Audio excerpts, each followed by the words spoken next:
Ulitin ko, walang peke sa anumang bahagi ng aking muka. Pangalawa, lalong hindi ako bakla. At kung iniisip ni Senator Amy na bakla ako, wala siyang maaaring makita na macho dito sa mundo. Ay, magandang hapon. Magandang hapon sa ating lahat. Happy New Year. Happy New Year, sir. Sir, una muna, tuloy na tuloy po ba yung nakaschedule na Blue Ribbon Committee on Monday, January 19? Yeah, mamaya. Anyway, may opening statement Okay, ako. sir. Pwede? Go ahead, sir. Sige, okay. Magsabunutan daw kami. Yan ang reaction ni Senator Amy Marcos sa issue ng di umano ay pork barrel sa 2026 GAA, allocables and her baseless insults and untruthful criticisms against the Senate Blue Ribbon Committee, which I chair. Either Senator Amy thought na piluka yung buhok ko or she was insinuating na bakla ako. Kaya siya nagamon ng sabunutan. On both counts, I say nothing can be farthest from the truth. Una, hindi po piluka ang aking buhok. Idugtong ko na rin na walang peke sa mukha ko. Hindi rin pustiso ang ngipin ko. My teeth are all mine. Ulitin ko, walang peke sa anumang bahagi ng aking mukha. Pangalawa, lalong hindi ako bakla. At kung iniisip ni Senator Amy na bakla ako, wala siyang maaaring makita na macho dito sa mundo. Pangalawa, or anyway, please don't get me wrong. I have nothing against homosexuals.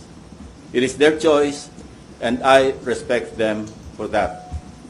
But as far as I'm concerned, kahit hindi ako kagwapuhan, para sa akin, masarap pa rin na maging tunay na lalaki. At tulad ni Tito Soto at Gringo Hunasan, macho din po ako. Lalaking lalaki. Period. End of discussion. On Monday, January 19, we will resume the Blue Ribbon Committee hearings to further clarify some issues surrounding the flood control anomalies. Hence, we'd like to know more about the so-called Cabral files. Not necessarily from Congressman Leandro Leviste, although he is most welcome to attend and participate in the hearing. In fact, we're also sending an invitation to the Speaker of the House of Representatives. But we prefer to get it from the original and official source itself, the DPWH, Department of Public Works and Highways. In this regard, we are issuing a subpoena duces tecum to Secretary Vince Dizon with the end in view of consolidating all the files, including but not limited to what the late Undersecretary Cabral left before she died, and which are confirmed to be in the possession of the department and which the Blue Ribbon Committee needs to further enhance our inquiry and investigation. Nag-usap na kami ni Secretary Vince tungkol dito last Monday at kung ano-ano mga files at dokumento ang kailangan namin. In relation to this, I received reliable information that former DPWH Secretary Manuel Bonoan deliberately submitted to Malacanang incorrect grid coordinates of thousands of flood control projects all over the country which form part of the Sumbong sa Pangulo website. This resulted in grossly inaccurate data involving some 421 ghost projects on previously inspected flood control projects earlier reported to the public by the said department, and which they are now trying to rectify by comparing the records in their multi-year planning and scheduling, or MIPS, MYPS, Project and Contract Management Application, or PCMA, and other related documents that remain intact and in the possession of the department. Second, we would like to clarify persistent reports that former Speaker Martin Romualdez had purchased a house and lot in a plush subdivision in Makati City using the Discayas as front in the said sale. If verified to be true, this could possibly establish a direct connection between the former Speaker and the Discayas. In this regard, we may invite the former owner of the property to shed light. This is what I'm advising Senator Amy Marcos. Noise does not convict. Neither does it indict even who may be perceived as the most guilty in the FCP or Flood Control Project saga. Only evidence does. Kaya kung meron siyang mayaambag na ebidensya para madiin ang kanyang pinsan, sumali siya sa pagdinig. Walang pipigil sa kanya at walang magbabawal sa sasabihin niya o gagawin niya. We would also seek further clarification from the so-called BGC boys and what prompted reports that they have recanted or planning to recant their testimonies before the committee or any other investigating body. I also intend to clarify with former Yusek Bernardo the circumstances behind a failed attempt by former Chief PNP and now MMDA General Manager Nicolas Torre to take him under the custody of the latter and find out for what purpose. We will also issue subpoena to personalities who snubbed our invitations during the last hearing under pain of contempt and arrest by the Senate Sergeant at Arms. With all that said, I'm ready to answer your questions. Sir, balikan ko lang yung kay Senator Amy Marcos. How do you find yung ganong klase ng statement o reaction sa inyo naging pahayag bilang isang lawmaker? Well, nakakagulo, no? Hindi nakakatulong. Kasi unang-una, wala talagang pagpipigil o pagbabawal na ginagawa. Particularly ang chairman o sinong miyembro ng komite na nag-aatin ng hearing. Sino kami para magbawal sa kasamahan namin? No? So talagang masyadong insulto sa integridad ng Senate Blue Ribbon Committee. Sa amin lahat, for that matter.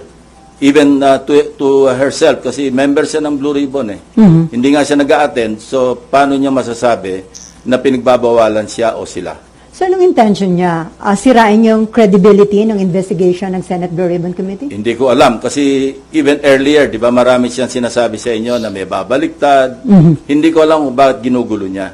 No? I think you better ask herself or her, no, regarding that issue. Pero napakababang level po ba yung mga statement, yung mga term na ginamit niya bilang sagot po sa inyo? Ayoko na mag-comment. Una-una, non-answer naman yung kanyang sagot eh. Hindi naman niya kinonfront yung issue. No?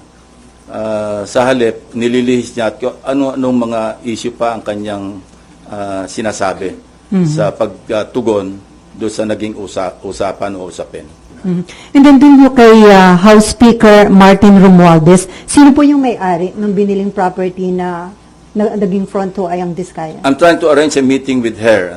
And kapag may liwanag na, kasi narinig ko rin na parang willing siya mag-testify. Yung may-ari, sir? Yung may-ari, yung dating may-ari. Para talagang, at least, pwede nating paghanapan o magsimula ng investigation tukol sa direct connection o direct link between the Diskayas and the former speaker. Pero mag-attend na ho this coming Monday yung may-ari ng property? Sinasabi ko, nag-arrange ako ng meeting sa kanya at kung sasang-ayon siya na mag-attend, papadala namin siya ng invitation. Sino po yung source ng information na... Marami. Marami nagsasabi niyan. So ito na po yung pwedeng maging direct link at baka yung hindi... simula, para may pagsimulan yung kung sino man yung gusto mag-imbestiga. Against former Speaker Romualdez? Not necessarily against, but to shed light. Bakit ganun ang connection? Para pagkatiwalaan mo yung isang contractor na nasa sangkot sa, sinabi ko na to, 207.5 billion pesos na kontrata mula 2016 hanggang 2025. Napakalaki. So, kung merong connection, dapat na maliwanagan natin kung bakit ganun kalakas ang tiwala para pagkatiwala mo yung pagbili ng isang house and lot sa isang subdivision, sigat na subdivision sa Makati City. At magkano po yung amount nung... Name your price yung usapan. Gusto natin maliwanagan kung magkano talaga nagkabentahan. Pero hindi po invited si former Speaker Romualdez? As I said, pagdating sa counterpart namin sa House, mayroong parliamentary courtesy na umiiral. Pwede lang namin silang imbitahan, hindi pwedeng pilitin, through the House Speaker.